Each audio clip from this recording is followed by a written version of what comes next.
ਸਤਿ ਸ਼੍ਰੀ ਅਕਾਲ ਟੀਵੀ ਪੰਜਾਬ ਦੇਖ ਰਹੇ ਸਾਰੇ ਹੀ ਦਰਸ਼ਕਾਂ ਦਾ ਸਵਾਗਤ ਹੈ। ਅੱਜ ਦੇ ਇਸ ਬੁਲੇਟਿਨ ਵਿੱਚ ਖਬਰਾਂ ਦੀ ਸ਼ੁਰੂਆਤ ਕਰਦੇ ਹਾਂ ਹਰ ਰੋਜ਼ ਦੀ ਤਰ੍ਹਾਂ ਹੈਡਲਾਈਨਸ ਦੇ ਨਾਲ। ਦੱਸਾਂਗੇ ਕੈਨੇਡਾ ਸਰਕਾਰ ਇੱਕ ਪ੍ਰੋਗਰਾਮ ਦੇ ਰਾਹੀਂ ਕਿਵੇਂ ਯੂਕੋਨ ਵਿੱਚ ਪ੍ਰਵਾਸੀਆਂ ਨੂੰ ਵਰਕ ਪਰਮਿਟ ਤੇ ਬੁਲਾਉਣ ਤੇ ਬਾਅਦ ਵਿੱਚ ਉਹਨਾਂ ਨੂੰ ਪੱਕੇ ਕਰਨ ਲਈ ਦੇ ਰਹੀ ਹੈ ਸਹਿਯੋਗ। ਇਸ ਪ੍ਰੋਗਰਾਮ ਦੇ ਬਾਰੇ ਦਵਾਂਗੇ ਜਾਣਕਾਰੀ। ਏਅਰ ਇੰਡੀਆ ਸਟਾਫ ਨੇ ਦਿੱਲੀ ਏਅਰਪੋਰਟ ਤੇ ਪਹੁੰਚੇ ਕਰੀਬ 150 ਯਾਤਰੀਆਂ ਨੂੰ ਮੌਕੇ ਤੇ ਉਡਾਣ ਭਰਨ ਤੋਂ ਰੋਕਿਆ। ਕੈਨੇਡਾ ਆ ਰਹੇ ਸਨ ਯਾਤਰੀ। ਦਵਾਂਗੇ ਇਸ ਦੇ ਬਾਰੇ ਹੋਰ ਜਾਣਕਾਰੀ। CERB ਹੁਣ 24 ਹਫ਼ਤੇ ਲਈ ਮਿਲੇਗੀ ਤਾਂ ਅੱਜ ਕੀ ਹੋਈ ਨਵੀਂ ਜਾਣਕਾਰੀ ਜਾਰੀ, ਦੱਸਾਂਗੇ ਖਬਰਾਂ ਵਿੱਚ। ਓਨਟਾਰੀਓ ਦੇ ਪ੍ਰੀਮੀਅਰ ਡਗ ਫੋਰਡ ਨੇ ਕਿਹਾ ਕਿ ਜਦੋਂ ਤੱਕ ਸੂਬੇ ਦਾ ਹਰ ਵਿਅਕਤੀ ਹੇਅਰ ਕੱਟ ਨਹੀਂ ਲੈ ਸਕੇਗਾ ਉਦੋਂ ਤੱਕ ਉਹ ਵੀ ਨਹੀਂ ਕਟਵਾਉਣਗੇ ਆਪਣੇ ਵਾਲ ਤੇ ਨਾ ਹੀ ਜਾਣਗੇ ਰੈਸਟੋਰੈਂਟ। ਐਬਸਫੋਰਡ ਪੁਲਿਸ ਨੂੰ ਮਿਲੀ ਇੱਕ ਲਾਸ਼ ਜਿਸ ਦੇ ਬਾਰੇ ਨਾ ਦਿੱਤੀ ਜਾਣਕਾਰੀ। ਸਰੀ ਪੁਲਿਸ ਨੇ ਮੰਗਿਆ ਇੱਕ ਜਾਨਲੇਵਾ ਹਾਦਸੇ ਦੀ ਜਾਂਚ ਲਈ ਸਹਿਯੋਗ। ਸਰੀ ਦੇ ਨਿਊਟਨ ਖੇਤਰ 'ਚ ਵਾਪਰਿਆ ਸੀ ਹਾਦਸਾ। ਬ੍ਰਿਟਿਸ਼ ਕੋਲੰਬੀਆ ਸਰਕਾਰ ਨੇ ਇੱਕ ਕਾਨੂੰਨ ਵਿੱਚ ਸੋਧ ਦੇ ਬਾਰੇ ਕੀਤਾ ਬਿੱਲ ਪੇਸ਼। ਦੱਸਾਂਗੇ ਵਿੱਤੀ ਪੱਧਰ ਦੇ ਉੱਤੇ ਕਿਵੇਂ ਇਸ ਦੇ ਸਹਾਇਕ ਹੋਣ ਬਾਰੇ ਕੀਤਾ ਗਿਆ ਦਾਅਵਾ। ਡੈਲਟਾ ਪੁਲਿਸ ਨੇ ਇੱਕ ਘਰ ਵਿੱਚ ਵਾਪਰੀ ਘਟਨਾ ਬਾਰੇ ਮੰਗਿਆ ਸਹਿਯੋਗ। ਹਥਿਆਰਾਂ ਦੀ ਸ਼ਮੂਲੀਅਤ ਹੋਣ ਦੀ ਵੀ ਗੱਲ ਕਹੀ। ਦੱਸਾਂਗੇ ਕੈਨੇਡਾ ਭਰ ਵਿੱਚ ਆਖਿਰ ਕੀ ਹੋ ਗਏ ਨੇ ਕੋਰੋਨਾ ਵਾਇਰਸ ਸੰਬੰਧੀ ਅੰਕੜੇ ਤੇ ਹਰ ਸੂਬੇ ਤੋਂ ਜਾਣਕਾਰੀ। ਮੈਕਸੀਕੋ ਵਿੱਚ ਭੂਚਾਲ ਦੇ ਕਾਫੀ ਤੇਜ਼ ਝਟਕੇ ਕੀਤੇ ਗਏ ਮਹਿਸੂਸ। 2 ਮੌਤਾਂ, ਇਮਾਰਤ ਡਿੱਗੀ ਤੇ ਹੋਰ ਵੀ ਕਾਫੀ ਨੁਕਸਾਨ। ਹੁਣ ਬੁਲੇਟਿਨ ਦੀ ਸ਼ੁਰੂਆਤ ਕਰਾਂਗੇ। ਸਭ ਤੋਂ ਪਹਿਲਾਂ ਤੁਹਾਨੂੰ ਇੱਕ ਪ੍ਰੋਗਰਾਮ ਦੇ ਬਾਰੇ ਜਾਣਕਾਰੀ ਦੱਸ ਦਿੰਦੇ ਹਾਂ। ਜਿਵੇਂ ਕਿ ਹਰ ਸੂਬੇ ਦੇ ਵਿੱਚ ਵੱਖਰੇ ਪ੍ਰੋਗਰਾਮ ਕੱਢੇ ਜਾਂਦੇ ਨੇ ਜਿਸ ਤਹਿਤ PR ਦਿੱਤੀ ਜਾਂਦੀ ਹੈ ਤੇ ਪ੍ਰਵਾਸੀਆਂ ਨੂੰ ਵਰਕ ਪਰਮਿਟ ਪਹਿਲਾਂ ਦੇ ਕੇ ਬੁਲਾਇਆ ਜਾਂਦਾ ਹੈ। ਤਾਂ ਕੁਝ ਉਸੇ ਤਰ੍ਹਾਂ ਯੂਕੋਨ ਦੇ ਵਿੱਚ ਵੀ ਇੱਕ ਪ੍ਰੋਗਰਾਮ ਦੇ ਰਾਹੀਂ ਅਜਿਹਾ ਹੀ ਕੀਤਾ ਜਾ ਰਿਹਾ ਹੈ ਜਿਸ ਦੇ ਵਾਸਤੇ ਫੈਡਰਲ ਸਰਕਾਰ ਦੇ ਵੱਲੋਂ ਵੀ ਇਸ ਪ੍ਰੋਗਰਾਮ ਨੂੰ ਸਹਿਯੋਗ ਦਿੱਤਾ ਜਾ ਰਿਹਾ ਹੈ।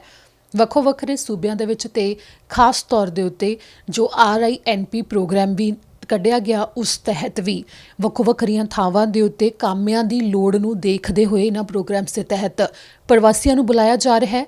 ਤੇ ਇੱਥੇ ਤੁਹਾਨੂੰ ਦੱਸ ਦਈਏ ਕਿ ਇਮੀਗ੍ਰੇਸ਼ਨ ਵਿਭਾਗ ਵੱਲੋਂ ਬਾਰ-ਬਾਰ ਕਿਹਾ ਜਾ ਰਿਹਾ ਹੈ ਕਿ ਇਸ ਸਮੇਂ ਜੋ ਫਾਈਲਾਂ ਦੀ ਪ੍ਰਕਿਰਿਆ ਹੈ ਉਹ ਬੰਦ ਨਹੀਂ ਹੋਈ। ਯਾਨੀ ਕਿ ਜੇਕਰ ਕਿਸੇ ਨੇ ਵੀ ਆਪਣਾ ਇਸ ਦੇ ਉੱਤੇ ਅਪਲਾਈ ਕਰਨਾ ਹੈ ਕਿ ਕਿਸੇ ਵੀ ਪ੍ਰੋਗਰਾਮ ਦੇ ਤਹਿਤ ਕੈਨੇਡਾ ਆਉਣ ਦੇ ਬਾਰੇ ਜਾਂ ਫਿਰ ਕੈਨੇਡਾ ਦੇ ਵਿੱਚ ਹੀ ਨੇ ਕਿਤੇ PR ਅਪਲਾਈ ਕਰਨੀ ਹੈ, ਕੋਈ ਵੀ ਪੇਪਰ ਵਰਕ ਅਪਲਾਈ ਕਰਨਾ ਹੈ ਤਾਂ ਉਹ ਜਮ੍ਹਾਂ ਕਰਵਾ ਸਕਦੇ ਨੇ। ਅਰਜ਼ੀਆਂ ਦੇ ਉੱਤੇ ਕੰਮ ਹੋਣਾ ਜਾਰੀ ਹੈ। ਹੁਣ ਤੁਹਾਨੂੰ ਦੱਸਾਂਗੇ ਕਿ ਯੂਕੋਨ ਦੇ ਵਿੱਚ ਜਿਹੜਾ ਇਹ ਪ੍ਰੋਗਰਾਮ ਨਵਾਂ ਸ਼ੁਰੂ ਕੀਤਾ ਗਿਆ ਹੈ ਜੋ ਕਿ ਜਨਵਰੀ 2020 ਦੇ ਵਿੱਚ ਹੀ ਸ਼ੁਰੂ ਕੀਤਾ ਗਿਆ ਸੀ, ਉਸ ਦੇ ਤਹਿਤ ਕਿਹੜੀਆਂ ਚੀਜ਼ਾਂ ਨੇ ਜਿਹੜੀਆਂ ਚਾਹੀਦੀਆਂ ਹੋਣਗੀਆਂ ਜੇਕਰ ਉਸ ਦੇ ਵਾਸਤੇ ਆਪਣੀ ਫਾਈਲ ਲਗਾਉਣੀ ਹੈ। ਦਰਅਸਲ ਫੈਡਰਲ ਸਰਕਾਰ ਯੂਕੋਨ ਵਿੱਚ ਭਾਈਚਾਰਿਆਂ ਦੇ ਅੰਦਰ ਵੱਖਰੇ ਤੌਰ ਦੇ ਉੱਤੇ ਪ੍ਰਵਾਸੀਆਂ ਨੂੰ ਬੁਲਾਉਣ ਤੇ ਉਹਨਾਂ ਨੂੰ ਵਰਕ ਪਰਮਿਟ ਦੇਣ ਤੇ ਫਿਰ ਪੱਕੇ ਕਰਨ ਦੇ ਵਿੱਚ ਸਹਿਯੋਗ ਦੇ ਰਹੀ ਹੈ, ਜਿਸ ਦੇ ਲਈ ਓਪਨ ਵਰਕ ਪਰਮਿਟ ਦਿੱਤੇ ਜਾਂਦੇ ਨੇ, ਕਲੋਜ਼ਡ ਵਰਕ ਪਰਮਿਟ ਨਹੀਂ ਹੁੰਦੇ, ਪਰ ਜੌਬ ਆਫਰ ਲੈਟਰ ਜ਼ਰੂਰ ਚਾਹੀਦਾ ਹੁੰਦਾ ਹੈ। ਦਰਅਸਲ ਇਹ ਯੂਕੋਨ ਕਮਿਊਨਿਟੀ ਪਾਇਲਟ ਪ੍ਰੋਗਰਾਮ ਹੈ ਜੋ ਕਿ ਯੂਕੋਨ ਨੋਮਨੀ ਪ੍ਰੋਗਰਾਮ ਦੇ ਅਧੀਨ ਆਉਂਦਾ ਹੈ। ਨੋਮਨੀ ਪ੍ਰੋਗਰਾਮ ਉਹ ਜਿਹੜੇ ਜਿਵੇਂ ਕਿ PNP ਹੁੰਦੀ ਹੈ ਸੂਬੇ ਦੇ ਵਿੱਚ ਜਦੋਂ PR ਦੇ ਵਾਸਤੇ ਅਪਲਾਈ ਕੀਤਾ ਜਾਂਦਾ ਹੈ ਤਾਂ ਉਸੇ ਦੇ ਅਧੀਨ ਇਹ ਯੂਕੋਨ ਕਮਿਊਨਿਟੀ ਪਾਇਲਟ ਪ੍ਰੋਗਰਾਮ ਹੈ ਜੋ ਉਹ ਲਿਆਂਦਾ ਗਿਆ ਹੈ, ਜੋ ਕਿ ਜਨਵਰੀ 2020 ਦੇ ਵਿੱਚ ਲਿਆਂਦਾ ਗਿਆ ਹੈ ਤੇ ਇਸ ਨੂੰ ਅਗਲੇ 3 ਸਾਲ ਤੱਕ ਜਾਰੀ ਰੱਖਣ ਦੀ ਜਾਣਕਾਰੀ ਇਮੀਗ੍ਰੇਸ਼ਨ ਵਿਭਾਗ ਨੇ ਦਿੱਤੀ ਹੈ, ਜਿਸ ਦੇ ਵਿੱਚ ਵਿਭਾਗ ਨੇ ਕਿਹਾ ਹੈ ਕਿ ਵੱਖਰੇ 6 ਭਾਈਚਾਰਿਆਂ ਵਾਸਤੇ ਯੂਕੋਨ ਦੇ ਵਿੱਚ ਪ੍ਰਵਾਸੀਆਂ ਨੂੰ ਬੁਲਾਉਣ ਦਾ ਟੀਚਾ ਰੱਖਿਆ ਗਿਆ ਹੈ ਤੇ ਉਹਨਾਂ ਨੂੰ ਫਿਰ ਉੱਥੇ ਹੀ ਪੱਕੇ ਕਰਨ ਦਾ ਟੀਚਾ ਵੀ ਹੈ। ਇੱਥੇ ਜ਼ਿਕਰਯੋਗ ਹੈ ਕਿ ਯੂਕੋਨ ਦੇ ਵਿੱਚ ਆਬਾਦੀ ਕਾਫੀ ਘੱਟ ਹੈ ਜੋ ਕਿ ਕੈਨੇਡਾ ਦੇ ਉੱਤਰੀ ਪੱਛਮੀ ਖੇਤਰ ਦੇ ਵਿੱਚ ਹੈ, ਜਿੱਥੇ ਕਿ ਬਹੁਤ ਸਾਰੇ ਇੰਪਲੋਇਰ ਸੀਜ਼ਨਲ ਕੰਮਾਂ ਦੇ ਉੱਤੇ ਨਿਰਭਰ ਕਰਦੇ ਨੇ ਪਰ ਉਹਨਾਂ ਨੂੰ ਪੱਕੇ ਤੌਰ ਦੇ ਉੱਤੇ ਕੰਮ ਚਾਹੀਦੇ ਨੇ। ਇੱਥੇ YCP ਪ੍ਰੋਗਰਾਮ ਦੇ ਤਹਿਤ ਜੇਕਰ ਕਿਸੇ ਨੇ ਆਪਣੀ ਫਾਈਲ ਲਗਾਉਣੀ ਹੈ ਤਾਂ ਉਹਨਾਂ ਨੂੰ LMIA ਲੈਣੀ ਪਵੇਗੀ ਤੇ LMIA ਵਾਸਤੇ ਇਹ ਨਹੀਂ ਹੈਗਾ ਕਿ ਸਿਰਫ ਕਲੋਜ਼ਡ ਵਰਕ ਪਰਮਿਟ ਮਿਲਣਾ ਹੈ ਕਿ LMI ਜਿਹੜੇ ਇੰਪਲੋਇਰ ਨੇ ਦਿੱਤੀ ਹੈ ਉਸੇ ਦੇ ਨਾਲ ਕੰਮ ਕਰਨਾ ਹੈ, ਨਹੀਂ, ਇਸ ਦੇ ਨਾਲ ਓਪਨ ਵਰਕ ਪਰਮਿਟ ਮਿਲੇਗਾ।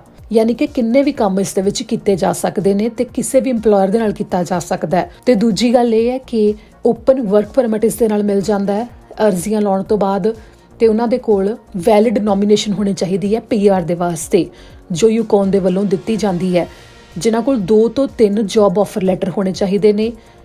ਕਰੀਬ 3 ਇੰਪਲੋਇਰਸ ਤੋਂ ਜੌਬ ਆਫਰ ਲੈਟਰ ਲਏ ਹੋ ਸਕਦੇ ਨੇ ਤੇ ਯੂਕੌਨ ਦੇ ਵਿੱਚ ਕਿਹੜੀਆਂ ਥਾਵਾਂ ਤੋਂ ਇਹਨਾਂ ਜੌਬ ਆਫਰ ਲੈਟਰਸ ਨੂੰ ਦਿੱਤੇ ਜਾਣ ਦੇ ਉੱਤੇ ਇਸ ਪ੍ਰੋਗਰਾਮ ਤਹਿਤ ਫਾਈਲ ਲਾਈ ਜਾ ਸਕਦੀ ਹੈ, ਉਹ ਇਮੀਗ੍ਰੇਸ਼ਨ ਵਿਭਾਗ ਦੀ ਵੈਬਸਾਈਟ ਦੇ ਉੱਤੇ ਜਾ ਕੇ ਵੀ ਦੇਖਿਆ ਜਾ ਸਕਦਾ ਹੈ। ਇਸ ਦੇ ਵਿੱਚ ਅਹਿਮ ਇਹ ਹੈ ਕਿ ਇਹ ਵੀ ਕਿਹਾ ਗਿਆ ਇਮੀਗ੍ਰੇਸ਼ਨ ਵਿਭਾਗ ਦੇ ਵੱਲੋਂ ਕਿ NOC ਹੈ ਜੋ ਕੰਮ ਦੀ ਉਹ ਇੱਕੋ ਹੋਣੀ ਚਾਹੀਦੀ ਹੈ, ਯਾਨੀ ਕਿ ਜੇਕਰ ਇੱਕ ਵਿਅਕਤੀ ਪਾਰਟ ਟਾਈਮ ਆਫਰ ਲੈਟਰ ਉਹਨਾਂ ਨੂੰ ਕਿਸੇ ਤੋਂ ਮਿਲਿਆ ਰਿਸੈਪਸ਼ਨਿਸਟ ਵਾਸਤੇ ਹੋਟਲ ਦੇ ਵਿੱਚ, ਤਾਂ ਦੂਜਾ ਪਾਰਟ ਟਾਈਮ ਉਸਦੇ ਕੋਲ ਵੇਟਰ ਦੇ ਵਾਸਤੇ ਵੀ ਜੇਕਰ ਹੋਟਲ ਦੇ ਵਿੱਚ ਹੀ ਕੰਮ ਕਰਨ ਦੇ ਬਾਰੇ ਜੌਬ ਆਫਰ ਲੈਟਰ ਹੈ ਤਾਂ ਉਹ ਵੀ ਅਪਲਾਈ ਕਰ ਸਕਦਾ ਹੈ। ਯਾਨੀ ਕਿ ਜੇਕਰ ਇੱਕ ਹੀ ਇੰਪਲੋਇਰ ਦੇ ਕੋਲ 2 ਨੌਕਰੀਆਂ ਦੇ ਵਾਸਤੇ ਵੀ ਆਫਰ ਲੈਟਰ ਮੌਜੂਦ ਹੋਣ ਤੇ ਤੁਹਾਨੂੰ ਉਹ ਦਿੱਤੇ ਜਾਣ ਤਾਂ ਉਸ ਦੇ ਵਾਸਤੇ ਵੀ ਅਪਲਾਈ ਕੀਤਾ ਜਾ ਸਕਦਾ ਹੈ। ਇਹ ਉਦਾਹਰਣ ਖੁਦ ਇਮੀਗ੍ਰੇਸ਼ਨ ਵਿਭਾਗ ਨੇ ਆਪਣੀ ਵੈਬਸਾਈਟ ਦੇ ਉੱਤੇ ਸਾਂਝੀ ਕੀਤੀ ਹੈ। ਇਸ ਦੇ ਵਿੱਚ ਕਾਫੀ ਜ਼ਿਆਦਾ ਸਹੂਲਤ ਦੇਣ ਦੀ ਕੋਸ਼ਿਸ਼ ਕੀਤੀ ਗਈ ਹੈ ਕਿ ਪਾਰਟ ਟਾਈਮ ਜੇਕਰ 2 ਨੌਕਰੀਆਂ ਕੀਤੀਆਂ ਜਾਂਦੀਆਂ ਨੇ ਤਾਂ ਇਕੱਠੇ ਹੋ ਕੇ ਉਹ ਫੁੱਲ ਟਾਈਮ ਕੰਮ ਬਣ ਜਾਂਦਾ ਹੈ ਤੇ 1560 ਘੰਟੇ ਬਣ ਜਾਂਦੇ ਨੇ 1 ਸਾਲ ਦੇ, ਜਿਸ ਨਾਲ ਵਧੀਆ ਕਮਾਈ ਹੋ ਸਕਦੀ ਹੈ। ਇਸ ਦੇ ਬਾਰੇ ਹੋਰ ਜ਼ਿਆਦਾ ਜਾਣਕਾਰੀ ਇਮੀਗ੍ਰੇਸ਼ਨ ਵਿਭਾਗ ਦੀ ਵੈਬਸਾਈਟ ਦੇ ਉੱਤੇ ਦਿੱਤੀ ਗਈ ਹੈ, ਜਿੱਥੇ ਜਾ ਕੇ ਤੁਸੀਂ ਦੇਖ ਸਕਦੇ ਹੋ। ਵੱਡੀ ਗਿਣਤੀ ਦੇ ਵਿੱਚ ਕੈਨੇਡਾ ਵਾਸੀ ਇਸ ਸਮੇਂ ਵੱਖੋ-ਵੱਖਰੇ ਦੇਸ਼ਾਂ ਦੇ ਵਿੱਚ ਮੌਜੂਦ ਨੇ ਜੋ ਕੋਵਿਡ-19 ਦੇ ਕਰਕੇ ਵਾਪਸ ਨਹੀਂ ਆ ਪਾ ਰਹੇ। ਬੇਸ਼ੱਕ ਕੈਨੇਡਾ ਨੇ ਇੱਥੇ ਜੋ PR ਨੇ ਜਾਂ ਫਿਰ ਵਰਕ ਪਰਮਿਟ ਤੇ ਨੇ ਤੇ ਸਿਟੀਜ਼ਨ ਨੇ ਤੇ ਕਾਫੀਆਂ ਨੂੰ ਰਾਹਤ ਦਿੱਤੀ ਹੋਈ ਹੈ ਕਿ ਉਹ ਮੁੜ ਦੇਸ਼ ਦੇ ਵਿੱਚ ਆ ਸਕਦੇ ਨੇ, ਪਰ ਫਿਰ ਵੀ ਵੱਖੋ-ਵੱਖਰੇ ਦੇਸ਼ਾਂ ਤੋਂ ਜੋ ਸਹੂਲਤਾਂ ਦੀ ਕਮੀ ਦੇ ਕਰਕੇ ਅਜਿਹਾ ਹੋ ਨਹੀਂ ਪਾ ਰਿਹਾ। ਤੇ ਕੁਝ ਅਜਿਹੀ ਹੀ ਉਦਾਹਰਣ ਮੁੜ ਤੋਂ ਭਾਰਤ ਤੋਂ ਸਾਹਮਣੇ ਆਈ ਹੈ, ਜਿਵੇਂ ਕਿ ਭਾਰਤ ਵਿੱਚ ਇਸ ਸਮੇਂ ਵੱਡੀ ਗਿਣਤੀ ਦੇ ਵਿੱਚ ਕੈਨੇਡਾ ਵਾਸੀ ਮੌਜੂਦ ਨੇ ਜੋ ਕੋਵਿਡ-19 ਦੇ ਕਰਕੇ ਆ ਨਹੀਂ ਪਾ ਰਹੇ, ਪਰ ਉਹਨਾਂ ਦੇ ਵੱਲੋਂ ਟਿਕਟਸ ਬੁੱਕ ਕਰਵਾਉਣੀਆਂ ਸ਼ੁਰੂ ਕਰ ਦਿੱਤੀਆਂ ਗਈਆਂ ਨੇ ਤੇ ਹੌਲੀ-ਹੌਲੀ ਫਲਾਈਟਾਂ ਵੀ ਆ ਰਹੀਆਂ ਨੇ। ਪਰ ਕੁਝ ਯਾਤਰੀ ਜਿਨ੍ਹਾਂ ਦੇ ਵੱਲੋਂ ਟਿਕਟਸ ਤਾਂ ਬੁੱਕ ਕਰਵਾ ਲਈਆਂ ਗਈਆਂ ਸੀ, ਕਾਫੀ ਮਹਿੰਗੀਆਂ ਵੀ ਟਿਕਟਸ ਬੁੱਕ ਕਰਵਾਈਆਂ ਗਈਆਂ, ਪਰ 에ਅਰ ਇੰਡੀਆ ਦੀ ਫਲਾਈਟ ਦੇ ਵਿੱਚ ਜਦੋਂ ਚੜ੍ਹਨ ਵਾਸਤੇ ਉਹ ਦਿੱਲੀ ਏਅਰਪੋਰਟ ਤੇ ਪਹੁੰਚੇ ਤਾਂ ਉਹਨਾਂ ਨੂੰ ਉਡਾਣ ਭਰਨ ਤੋਂ ਰੋਕ ਦਿੱਤਾ ਗਿਆ। 에ਅਰ ਇੰਡੀਆ ਦੇ ਸਟਾਫ ਨੇ ਕਿਹਾ ਕਿ ਕੈਨੇਡਾ ਦੀ ਐਮਬੈਸੀ ਤੋਂ ਜਿਹੜੀ ਸੂਚੀ ਉਹਨਾਂ ਕੋਲ ਪਹੁੰਚੀ ਹੈ ਉਸ ਸੂਚੀ ਦੇ ਵਿੱਚ ਉਹਨਾਂ ਦਾ ਨਾਮ ਹੀ ਨਹੀਂ ਹੈ, ਜਿਸ ਤੋਂ ਬਾਅਦ ਯਾਤਰੀਆਂ ਦੇ ਵੱਲੋਂ ਏਅਰਪੋਰਟ ਦੇ ਉੱਤੇ ਹੰਗਾਮਾ ਵੀ ਕੀਤਾ ਗਿਆ, ਪਰ ਇਸ ਦਾ ਕੁਝ ਖਾਸ ਸਿੱਟਾ ਨਹੀਂ ਨਿਕਲਿਆ। ਭਾਰਤ ਵਿੱਚ ਮੌਜੂਦ ਕੈਨੇਡਾ ਵਾਸੀ ਲੰਮੇ ਚਿਰ ਤੋਂ ਉਡੀਕ ਕਰ ਰਹੇ ਨੇ ਕਿ ਕਦੋਂ ਉਹਨਾਂ ਦੀ ਵਾਰੀ ਆਵੇਗੀ ਤੇ ਉਹ ਮੁੜ ਕੈਨੇਡਾ ਪਰਤ ਸਕਣਗੇ ਤੇ ਕੁਝ ਇਸ ਤਰ੍ਹਾਂ ਹੋਇਆ ਵੀ ਜਦੋਂ 150 ਦੇ ਕਰੀਬ ਯਾਤਰੀ ਵਾਪਸ ਆਉਣ ਲੱਗੇ ਤਾਂ ਇੰਦਰਾ ਗਾਂਧੀ ਏਅਰਪੋਰਟ ਤੋਂ ਉਹਨਾਂ ਨੂੰ ਵਾਪਸ ਜਾਣ ਦੇ ਲਈ ਕਹਿ ਦਿੱਤਾ ਗਿਆ। 에ਅਰ ਇੰਡੀਆ ਦੀਆਂ ਟਿਕਟਸ ਬੁੱਕ ਕਰਵਾਈਆਂ ਗਈਆਂ ਸਨ, ਜਿਸ ਤੋਂ ਬਾਅਦ 에ਅਰ ਇੰਡੀਆ ਦੇ ਕਾਮਿਆਂ ਨੇ ਉਹਨਾਂ ਨੂੰ ਕਹਿ ਦਿੱਤਾ ਕਿ ਉਹਨਾਂ ਦਾ ਨਾਮ ਉਸ ਸੂਚੀ ਵਿੱਚ ਮੌਜੂਦ ਨਹੀਂ ਹੈ, ਜਿਸ ਦੇ ਬਾਰੇ ਕੈਨੇਡਾ ਦੀ ਐਮਬੈਸੀ ਨੇ ਉਹਨਾਂ ਨੂੰ ਜਾਣਕਾਰੀ ਦਿੱਤੀ ਸੀ। ਤਾਂ ਇਸ ਸੰਬੰਧੀ ਲੋਕ ਕਾਫੀ ਜ਼ਿਆਦਾ ਪਰੇਸ਼ਾਨ ਹੋ ਗਏ, ਜਿਸ ਤੋਂ ਬਾਅਦ ਇੱਕ ਰਿਪੋਰਟ CBC ਦੇ ਵੱਲੋਂ ਵੀ ਸਾਂਝੀ ਕੀਤੀ ਗਈ ਹੈ, ਜਿੱਥੇ ਕਿ ਉਹਨਾਂ ਨੇ ਇੱਕ ਮਾਂ ਦੀ ਇੰਟਰਵਿਊ ਕੀਤੀ ਹੈ, ਜਿਸ ਦੇ ਵੱਲੋਂ ਆਪਣੇ ਬੱਚੇ ਦੇ ਨਾਲ ਕਿਸ ਤਰ੍ਹਾਂ ਕੈਨੇਡਾ ਆਉਣਾ ਸੀ ਉਸ ਦੇ ਬਾਰੇ ਅਨੁਭਵ ਸਾਂਝਾ ਕੀਤਾ ਗਿਆ ਹੈ ਤੇ ਉੱਥੇ ਏਅਰਪੋਰਟ ਦੇ ਉੱਤੇ ਉਹਨਾਂ ਨੂੰ ਕਿੱਡੀ ਦਿੱਕਤ ਦਾ ਸਾਹਮਣਾ ਕਰਨਾ ਪਿਆ ਉਹ ਵੀ ਦੱਸਿਆ ਗਿਆ ਹੈ। ਸੋਨਲ ਸ਼ਰਮਾ ਆਪਣੇ 5 ਸਾਲਾ ਬੱਚੇ ਦੇ ਨਾਲ ਵਾਪਸ ਕੈਨੇਡਾ ਪਰਤ ਰਹੀ ਸੀ ਕਾਫੀ ਮਹੀਨੇ ਬਾਅਦ, ਜੋ ਕਿ ਡੈਲਟਾ ਤੋਂ ਰਹਿਣ ਵਾਲੀ ਹੈ, ਪਰ 에ਅਰ ਇੰਡੀਆ ਦੇ ਸਟਾਫ ਦੇ ਵੱਲੋਂ ਦਿੱਲੀ ਦੇ ਵਿੱਚ ਏਅਰਪੋਰਟ ਦੇ ਉੱਤੇ ਉਹਨਾਂ ਨੂੰ ਕਹਿ ਦਿੱਤਾ ਗਿਆ ਕਿ ਉਹ ਨਹੀਂ ਜਾ ਸਕਦੇ। ਇੱਥੇ ਵੀ ਜ਼ਿਕਰਯੋਗ ਹੈ ਕਿ ਉਹਨਾਂ ਨੇ ਕਾਫੀ ਮਹਿੰਗੀਆਂ ਟਿਕਟਸ ਵੀ ਖਰੀਦੀਆਂ ਹੋਈਆਂ ਨੇ। ਜਿੰਨੇ ਵੀ ਯਾਤਰੀ ਕੈਨੇਡਾ ਨੂੰ ਵਾਪਸ ਪਰਤ ਰਹੇ ਸਨ ਤੇ ਪੂਰੀ ਤਿਆਰੀ ਦੇ ਨਾਲ ਕੈਨੇਡਾ ਵਾਪਸ ਆਉਣ ਦੇ ਲਈ ਉਹ ਏਅਰਪੋਰਟ ਦੇ ਉੱਤੇ ਪਹੁੰਚੇ ਸਨ, ਜਿਨ੍ਹਾਂ ਦੇ ਵੱਲੋਂ ਹੁਣ ਕੈਨੇਡਾ ਸਰਕਾਰ ਤੋਂ ਮੰਗ ਕੀਤੀ ਜਾ ਰਹੀ ਹੈ ਕਿ ਕੈਨੇਡਾ ਸਰਕਾਰ ਦੇ ਵੱਲੋਂ ਇਸ ਦੇ ਉੱਤੇ ਕੋਈ ਨਾ ਕੋਈ ਕਦਮ ਚੁੱਕਿਆ ਜਾਵੇ। ਇਹ ਤਾਂ ਸੀ ਕਿ 150 ਦੇ ਕਰੀਬ ਯਾਤਰੀ ਏਅਰਪੋਰਟ ਤੋਂ ਮੋੜੇ ਗਏ ਨੇ, ਪਰ ਹਜ਼ਾਰਾਂ ਲੋਕ ਹਜੇ ਵੀ ਇੰਡੀਆ ਦੇ ਵਿੱਚ ਬੈਠੇ ਨੇ ਤੇ ਉਹ ਕੈਨੇਡਾ ਆਉਣ ਦੇ ਵਾਸਤੇ ਕੋਸ਼ਿਸ਼ਾਂ ਕਰ ਰਹੇ ਨੇ, ਜਾਂ ਉਹਨਾਂ ਨੂੰ ਟਿਕਟਸ ਨਹੀਂ ਮਿਲ ਰਹੀਆਂ ਤੇ ਵਿੱਤੀ ਤੌਰ ਦੇ ਉੱਤੇ ਵੀ ਉਹਨਾਂ ਨੂੰ ਸੰਕਟ ਦਾ ਸਾਹਮਣਾ ਕਰਨਾ ਪੈ ਰਿਹਾ ਹੈ। ਤਾਂ ਨਾਲ ਹੀ ਕਈਆਂ ਦੀਆਂ ਦਵਾਈਆਂ ਖਤਮ ਹੋਈਆਂ ਪਈਆਂ ਨੇ, ਉਹਨਾਂ ਨੂੰ ਵੀ ਮਦਦ ਦੀ ਲੋੜ ਹੈ, ਜਿਨ੍ਹਾਂ ਦੇ ਲਈ ਹੁਣ ਕੈਨੇਡਾ ਸਰਕਾਰ ਤੋਂ ਲਗਾਤਾਰ ਮੰਗ ਕੀਤੀ ਜਾ ਰਹੀ ਹੈ ਕਿ ਕੁਝ ਨਾ ਕੁਝ ਕਦਮ ਇਸ ਦੇ ਉੱਤੇ ਜ਼ਰੂਰ ਚੁੱਕੇ ਜਾਣ। ਇਸ ਦੇ ਵਾਸਤੇ ਇੱਕ ਵਲੰਟੀਅਰ ਗਰੁੱਪ ਵੀ ਬਣਾਇਆ ਗਿਆ ਹੈ। ਉਸ ਗਰੁੱਪ ਦੇ ਵੱਲੋਂ ਕੈਨੇਡਾ ਸਰਕਾਰ ਤੋਂ ਮੰਗ ਕੀਤੀ ਗਈ ਹੈ ਕਿ ਕਾਫੀ ਜ਼ਿਆਦਾ ਗਿਣਤੀ ਦੇ ਵਿੱਚ ਲੋਕ ਉੱਥੇ ਫਸੇ ਹੋਏ ਨੇ ਜੋ ਕਿ ਵਾਪਸ ਆਪਣੇ ਘਰ ਪਰਤਣਾ ਚਾਹੁੰਦੇ ਨੇ, ਜਿਨ੍ਹਾਂ ਦੇ ਵਿੱਚ ਵੱਡੀ ਗਿਣਤੀ ਕੈਨੇਡਾ ਦੇ ਨਾਗਰਿਕ ਨੇ ਤੇ ਨਾਲ ਹੀ PR ਵੀ ਨੇ। ਇਸ ਦੇ ਉੱਤੇ ਕੈਨੇਡਾ ਸਰਕਾਰ ਦੇ ਵੱਲੋਂ ਜਦੋਂ ਵੀ ਕੋਈ ਅਪਡੇਟ ਦਿੱਤੀ ਗਈ ਤਾਂ ਨਾਲ ਹੀ ਤੁਹਾਡੇ ਨਾਲ ਜਾਣਕਾਰੀ ਸਾਂਝੀ ਕਰਾਂਗੇ। ਜਿਹੜੇ ਯਾਤਰੀ ਉਸ ਮੌਕੇ ਮੌਜੂਦ ਸਨ ਜਿਨ੍ਹਾਂ ਦੇ ਨਾਲ ਅਜਿਹਾ ਹੋਇਆ, ਉਹਨਾਂ ਦੇ ਵਿੱਚੋਂ ਜੇਕਰ ਕੋਈ ਵੀ ਜਾਣਕਾਰੀ ਇਸ ਦੇ ਬਾਰੇ ਖੁਦ ਸਾਂਝੀ ਕਰਨਾ ਚਾਹੁੰਦਾ ਹੈ ਤਾਂ ਉਹ ਸਾਡੇ ਨਾਲ ਸੰਪਰਕ ਕਰ ਸਕਦੇ ਨੇ ਸੋਸ਼ਲ ਮੀਡੀਆ ਪਲੇਟਫਾਰਮਸ ਦੇ ਉੱਤੇ ਵੀ, ਜਾਂ ਫਿਰ ਜੋ ਈਮੇਲ ID ਹੈ ਉਸ ਦੇ ਉੱਤੇ ਵੀ ਤੁਸੀਂ ਸੰਪਰਕ ਕਰ ਸਕਦੇ ਹੋ ਜੋ ਸਕਰੀਨ ਦੇ ਉੱਤੇ ਆਉਂਦੀ ਹੈ। ਤਾਂ ਕਿ ਹੋਰ ਜ਼ਿਆਦਾ ਜਾਣਕਾਰੀ ਅਸੀਂ ਉਹਨਾਂ ਦੇ ਅਨੁਭਵ ਦੇ ਬਾਰੇ ਸਾਰਿਆਂ ਨੂੰ ਦੇ ਸਕੀਏ ਕਿ ਆਖਿਰ ਉੱਥੇ ਹੋਇਆ ਕੀ ਸੀ ਤੇ ਉਹਨਾਂ ਦੇ ਵੱਲੋਂ ਕਿਹੋ ਜਿਹਾ ਉੱਥੇ ਅਨੁਭਵ ਕੀਤਾ ਗਿਆ, ਕਿਸ ਤਰ੍ਹਾਂ ਉਹਨਾਂ ਨੂੰ ਮਨਾ ਕੀਤਾ ਗਿਆ। ਇਸੇ ਨਾਲ ਹੀ ਹੁਣ ਅਗਲੀ ਖਬਰ ਦੇ ਵੱਲ ਰੁਖ ਕਰਦੇ ਹਾਂ। CERB ਦੇ ਬਾਰੇ ਜੋ ਜਾਣਕਾਰੀ ਸਰਕਾਰ ਵੱਲੋਂ ਦਿੱਤੀ ਜਾ ਰਹੀ ਹੈ ਉਸ ਦੇ ਵਿੱਚ ਜਿਵੇਂ ਕਿ ਹੁਣ ਪੁਸ਼ਟੀ ਹੋ ਗਈ ਹੈ ਕਿ ਇਹ ਪ੍ਰੋਗਰਾਮ ਸਿਰਫ 16 ਹਫ਼ਤੇ ਲਈ ਨਹੀਂ ਸਗੋਂ 24 ਹਫ਼ਤੇ ਦੇ ਵਾਸਤੇ ਹੋ ਗਿਆ ਹੈ। ਪਰ ਕੁਝ ਲੋਕਾਂ ਦੇ ਵੱਲੋਂ ਇਸ ਪ੍ਰੋਗਰਾਮ ਦੀ ਗਲਤ ਵਰਤੋਂ ਵੀ ਕੀਤੀ ਜਾ ਰਹੀ ਹੈ, ਯਾਨੀ ਕਿ ਯੋਗਤਾ ਨਾ ਰੱਖਦੇ ਹੋਏ ਇਸ ਮਦਦ ਦੇ ਵਾਸਤੇ ਉਹਨਾਂ ਦੇ ਵੱਲੋਂ ਅਰਜ਼ੀਆਂ ਦਿੱਤੀਆਂ ਜਾ ਰਹੀਆਂ ਨੇ, ਜਿਸ ਤੋਂ ਬਾਅਦ ਉਹਨਾਂ ਨੂੰ ਮਦਦ ਮਿਲ ਵੀ ਰਹੀ ਹੈ ਪਰ ਉਸ ਦੇ ਉੱਤੇ ਕਾਰਵਾਈ ਵੀ ਅੱਗੇ ਹੋਵੇਗੀ। ਇਸ ਦੇ ਨਾਲ ਹੀ ਬਜਟ ਦੇ ਬਾਰੇ ਵੀ ਅੱਜ ਇਸ ਦੇ ਬਾਰੇ ਜਾਣਕਾਰੀ ਦਿੱਤੀ ਗਈ ਹੈ ਕਿ ਆਖਿਰ ਜਿਹੜਾ ਹੁਣ ਪ੍ਰੋਗਰਾਮ ਦੀ ਸਮਾਂ ਮਿਆਦ ਵਿੱਚ ਵਾਧਾ ਕੀਤਾ ਗਿਆ ਹੈ ਉਸ ਦੇ ਨਾਲ ਬਜਟ ਕਿੰਨਾ ਹੋਰ ਵਧੇਗਾ। ਪਾਰਲੀਮੈਂਟਰੀ ਬਜਟ ਆਫਿਸਰ ਵੱਲੋਂ ਇੱਕ ਨਵੀਂ ਰਿਪੋਰਟ ਪੇਸ਼ ਕੀਤੀ ਗਈ ਹੈ, ਜਿਸ ਦੇ ਰਾਹੀਂ ਅੰਦਾਜ਼ਾ ਦੱਸਿਆ ਗਿਆ ਹੈ ਕਿ ਫੈਡਰਲ ਸਰਕਾਰ ਦੇ ਵੱਲੋਂ ਜੋ CERB ਰਾਹੀਂ ਮਦਦ ਦੇਣ ਦੀ ਮਿਆਦ ਵਿੱਚ ਵਾਧਾ ਕੀਤਾ ਗਿਆ ਹੈ ਉਸ ਦੇ ਨਾਲ ਸਰਕਾਰ ਤੇ ਕਰੀਬ 17.9 ਬਿਲੀਅਨ ਡਾਲਰ ਦਾ ਵਿੱਤੀ ਬੋਝ ਪਵੇਗਾ। ਅੱਜ ਸਵੇਰੇ ਬਜਟ ਆਫਿਸਰ ਈਵ ਜੂਹੂ ਨੇ ਇਹ ਰਿਪੋਰਟ ਪੇਸ਼ ਕੀਤੀ, ਜਿਨ੍ਹਾਂ ਕਿਹਾ ਕਿ ਇਸ ਵਾਧੇ ਨਾਲ ਕੈਨੇਡਾ ਐਮਰਜੈਂਸੀ ਰਿਸਪੌਂਸ ਬੈਨੀਫਿਟ ਦਾ ਕੁੱਲ ਬਜਟ ਕਰੀਬ 71.3 ਬਿਲੀਅਨ ਡਾਲਰ ਦਾ ਹੋ ਜਾਵੇਗਾ। ਇਸ ਸਮੇਂ ਤੱਕ ਅੰਦਾਜ਼ਨ ਪੇਸ਼ ਕੀਤੀ ਗਈ ਰਿਪੋਰਟ ਤੋਂ ਪਹਿਲਾਂ ਇਸ ਪ੍ਰੋਗਰਾਮ ਦਾ ਬਜਟ 60 ਬਿਲੀਅਨ ਡਾਲਰ ਹੈ, ਜਿਸ ਦੇ ਵਿੱਚੋਂ ਜੂਨ 4, 2020 ਤੱਕ 8.41 ਮਿਲੀਅਨ ਵਿਅਕਤੀਆਂ ਨੂੰ 43.51 ਬਿਲੀਅਨ ਡਾਲਰ ਦਿੱਤੇ ਜਾ ਚੁੱਕੇ ਨੇ। ਇਸ ਪ੍ਰੋਗਰਾਮ ਦੇ ਰਾਹੀਂ ਮਦਦ ਦੀ ਮੰਗ ਸਰਕਾਰ ਵੱਲੋਂ ਲਗਾਏ ਗਏ ਅੰਦਾਜ਼ੇ ਨਾਲੋਂ ਕਿਤੇ ਜ਼ਿਆਦਾ ਰਹੀ ਹੈ। ਪਹਿਲਾਂ CERB ਨੂੰ 16 ਹਫ਼ਤੇ ਦੇ ਲਈ ਹੀ ਐਲਾਨਿਆ ਗਿਆ ਸੀ, ਪਰ ਬਾਅਦ ਵਿੱਚ ਹਾਲਾਤ ਮੁਤਾਬਕ ਪ੍ਰਧਾਨ ਮੰਤਰੀ ਜਸਟਿਨ ਟਰੂਡੋ ਨੇ ਐਲਾਨ ਕੀਤਾ ਕਿ ਇਹ ਮਦਦ 8 ਹੋਰ ਹਫ਼ਤੇ ਲਈ ਵਧਾਈ ਜਾਵੇਗੀ, ਜਿਸ ਦੇ ਨਾਲ ਕੁੱਲ 24 ਹਫ਼ਤੇ ਦਾ ਹੁਣ ਇਹ ਪ੍ਰੋਗਰਾਮ ਹੋਵੇਗਾ। ਜ਼ਿਕਰਯੋਗ ਹੈ ਕਿ ਜਿਹੜੇ ਵੀ ਕੈਨੇਡਾ ਵਾਸੀ CERB ਦੇ ਰਾਹੀਂ ਮਦਦ ਲੈ ਰਹੇ ਨੇ ਉਹ ਤੰਦਰੁਸਤ ਵੀ ਨੇ, ਤਾਂ ਉਹਨਾਂ ਲਈ ਸਰਕਾਰ ਵੱਲੋਂ ਬਾਰ-ਬਾਰ ਕਿਹਾ ਜਾ ਰਿਹਾ ਹੈ ਕਿ ਉਹ ਨੌਕਰੀ ਲੱਭਣੀ ਜਾਰੀ ਰੱਖਣ। ਜਿਵੇਂ ਹੀ ਉਹਨਾਂ ਨੂੰ ਕੋਈ ਕੰਮ ਮਿਲਦਾ ਹੈ ਤਾਂ ਉਹ ਉਸ ਨੂੰ ਸ਼ੁਰੂ ਕਰ ਦੇਣ। ਜੇਕਰ ਕੰਮ ਮਿਲਦੇ ਹੋਏ ਵੀ ਕੋਈ ਜਾਣ-ਬੁੱਝ ਕੇ ਨਹੀਂ ਕਰਦਾ ਤੇ CERB ਤੇ ਹੀ ਨਿਰਭਰ ਰਹਿੰਦਾ ਹੈ ਤਾਂ ਇਹ ਕਾਨੂੰਨੀ ਰੂਪ ਵਿੱਚ ਗਲਤ ਹੋਵੇਗਾ। ਅਜਿਹੇ ਵਿੱਚ ਕਾਰਵਾਈ ਦਾ ਸਾਹਮਣਾ ਕਰਨਾ ਪੈ ਸਕਦਾ ਹੈ। ਇੰਪਲਾਇਰਸ ਨੂੰ ਵੀ ਪ੍ਰਧਾਨ ਮੰਤਰੀ ਜਸਟਿਨ ਟਰੂਡੋ ਵੱਲੋਂ ਲਗਾਤਾਰ ਕਿਹਾ ਜਾ ਰਿਹਾ ਹੈ ਕਿ ਜੇਕਰ ਉਹ ਮੁੜ ਤੋਂ ਕੰਮ ਸ਼ੁਰੂ ਕਰ ਸਕਦੇ ਨੇ ਤਾਂ ਜ਼ਰੂਰ ਕਰਨ ਤੇ ਵੇਜ ਸਬਸਿਡੀ ਪ੍ਰੋਗਰਾਮ ਦੇ ਰਾਹੀਂ ਕਾਮਿਆਂ ਨੂੰ ਤਨਖਾਹ ਦੇਣ ਤਾਂ ਕਿ ਜ਼ਿਆਦਾ ਤੋਂ ਜ਼ਿਆਦਾ ਵਿਅਕਤੀ ਕੰਮ ਤੇ ਜਾ ਸਕਣ। ਅਗਲੀ ਖਬਰ ਓਨਟਾਰੀਓ ਤੋਂ ਹੈ। ਓਨਟਾਰੀਓ ਦੇ ਪ੍ਰੀਮੀਅਰ ਡਗਫੋਰਡ ਦੇ ਵੱਲੋਂ ਅੱਜ ਇੱਕ ਅਜਿਹਾ ਬਿਆਨ ਦਿੱਤਾ ਗਿਆ ਜੋ ਕਿ ਸੁਰਖੀਆਂ ਦੇ ਵਿੱਚ ਰਿਹਾ। ਦਰਅਸਲ ਜਦੋਂ ਪੱਤਰਕਾਰਾਂ ਦੇ ਵੱਲੋਂ ਡਗਫੋਰਡ ਨੂੰ ਸਵਾਲ ਪੁੱਛੇ ਗਏ ਤਾਂ ਉਸ ਦੇ ਵਿੱਚ ਇਹ ਵੀ ਸੀ ਉਹਨਾਂ ਦੇ ਹੇਅਰ ਕੱਟ ਦੇ ਬਾਰੇ, ਵਾਲ ਕਟਵਾਉਣ ਦੇ ਬਾਰੇ। ਡਗਫੋਰਡ ਨੇ ਕਿਹਾ ਕਿ ਜਦੋਂ ਤੱਕ ਓਨਟਾਰੀਓ ਦਾ ਹਰ ਵਾਸੀ ਵਾਲ ਕਟਵਾਉਣ ਜੋਗਾ ਨਹੀਂ ਹੋ ਜਾਂਦਾ ਕਿ ਹਾਲਾਤ ਆਮ ਵਰਗੇ ਹੋ ਜਾਣ ਤੇ ਉਹ ਆਰਾਮ ਨਾਲ ਆਪਣਾ ਵਾਲ ਕਟਵਾਉਣ ਦੇ ਵਾਸਤੇ ਜਾ ਸਕਦੇ ਨੇ, ਹੇਅਰ ਸਟਾਈਲ ਬਣਵਾ ਸਕਦੇ ਨੇ ਜਿਹੜੇ ਵੀ ਚਾਹੁੰਦੇ ਨੇ, ਤਾਂ ਉਦੋਂ ਤੱਕ ਉਹ ਆਪਣੇ ਵਾਲ ਨਹੀਂ ਕਟਵਾਉਣਗੇ। ਇਸ ਦੇ ਨਾਲ ਹੀ ਡਗਫੋਰਡ ਨੇ ਕਿਹਾ ਕਿ ਉਦੋਂ ਤੱਕ ਉਹ ਕਿਸੇ ਰੈਸਟੋਰੈਂਟ ਵਿੱਚ ਵੀ ਨਹੀਂ ਜਾਣਗੇ ਜਦੋਂ ਤੱਕ ਸਾਰੇ ਹੀ ਓਨਟਾਰੀਓ ਵਾਸੀ ਇਸ ਦੇ ਵਾਸਤੇ ਤਿਆਰ ਨਹੀਂ ਹੋ ਜਾਂਦੇ ਕਿ ਉਹ ਰੈਸਟੋਰੈਂਟਸ ਦੇ ਵਿੱਚ ਜਾ ਸਕਦੇ ਨੇ ਤੇ ਵਧੀਆ ਸਮੇਂ ਦਾ ਆਨੰਦ ਮਾਣ ਸਕਦੇ ਨੇ। ਤੇ ਉਹਨਾਂ ਕਿਹਾ ਕਿ ਓਨਟਾਰੀਓ ਵਾਸੀਆਂ ਦੇ ਨਾਲ ਉਹ ਕਦਮ ਦਰ ਕਦਮ ਨਾਲ ਚੱਲ ਰਹੇ ਨੇ ਤੇ ਓਨਟਾਰੀਓ ਵਾਸੀ ਜਿਹੜੇ ਇਸ ਸਮੇਂ ਮਹਿਸੂਸ ਕਰ ਰਹੇ ਨੇ ਜੋ ਉਹ ਸਮਝ ਸਕਦੇ ਨੇ। ਇੱਥੇ ਜ਼ਿਕਰਯੋਗ ਹੈ ਕਿ ਓਨਟਾਰੀਓ ਵਿੱਚ ਜਿੱਥੇ ਇੱਕ ਪਾਸੇ ਅਗਲੇ ਪੜਾਅ ਤਹਿਤ ਕਈ ਚੀਜ਼ਾਂ ਨੂੰ ਖੋਲ੍ਹਣ ਦੇ ਬਾਰੇ, ਆਰਥਿਕਤਾ ਨੂੰ ਹੋਰ ਜ਼ਿਆਦਾ ਖੋਲ੍ਹਣ ਦੇ ਬਾਰੇ ਵੀ ਐਲਾਨ ਹੋਇਆ ਹੈ, ਤਾਂ ਨਾਲ ਹੀ ਇਹ ਵੀ ਹੈ ਕਿ ਵਿੰਡਸਰ ਖੇਤਰ ਦੇ ਵਿੱਚ ਹਜੇ ਆਰਥਿਕਤਾ ਨੂੰ ਖੋਲ੍ਹਣ ਦੇ ਬਾਰੇ ਅਗਲੇ ਪੜਾਅ ਤਹਿਤ ਕੰਮ ਨਹੀਂ ਸ਼ੁਰੂ ਕੀਤਾ ਜਾਵੇਗਾ। ਯਾਨੀ ਕਿ ਜਿਹੜੇ ਓਨਟਾਰੀਓ ਵਿੱਚ ਮਾਮਲੇ ਲਗਾਤਾਰ ਕੋਵਿਡ-19 ਨਾਲ ਸੰਬੰਧਿਤ ਸਾਹਮਣੇ ਆ ਰਹੇ ਨੇ ਉਸ ਦੇ ਉੱਤੇ ਕਾਬੂ ਤਾਂ ਜ਼ਰੂਰ ਪਾਇਆ ਜਾ ਰਿਹਾ ਹੈ। ਗਿਣਤੀ ਵੀ ਕਾਫੀ ਜ਼ਿਆਦਾ ਘਟੀ ਹੈ ਪਰ ਫਿਰ ਵੀ ਹਜੇ ਮਾਮਲੇ ਸਾਹਮਣੇ ਆ ਰਹੇ ਨੇ, ਜਿਸ ਕਰਕੇ ਇੱਕਦਮ ਵੱਖੋ ਵੱਖਰੇ ਪੜਾਵਾਂ ਤਹਿਤ ਆਰਥਿਕਤਾ ਨੂੰ ਨਹੀਂ ਖੋਲ੍ਹਿਆ ਜਾ ਸਕਦਾ।